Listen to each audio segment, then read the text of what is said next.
This is our needle pack. Let me open it to show you. There are 16 needles total. You can check the instructions on page 1, right here. Find the needle pack diagram. It matches what's in the instructions. You can choose accordingly. There are 3 sizes: long, medium, and short needles. Here are the needle usage suggestions, teaching us how to use the needle pack. For example, needle 1 can be used with 1 to 2 strands of floss. Find needle 1 in the corresponding pack. Both sides have needle 1. Take out either one. It says it can use 1 to 2 strands of floss.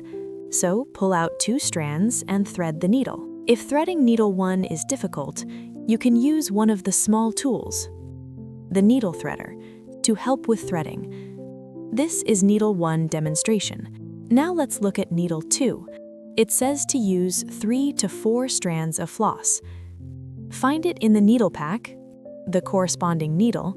Take out a needle 2. Pull out 3 strands and thread the needle. If threading needle 2 is difficult, you can also use the needle threader to help. This makes threading easier. This is needle 2 with thread.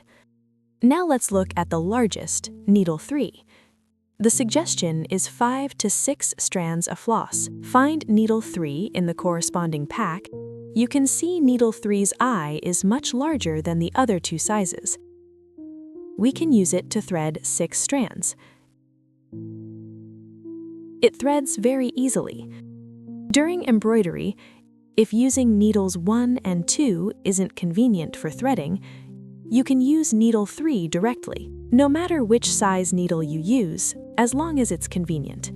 This is our needle pack demonstration.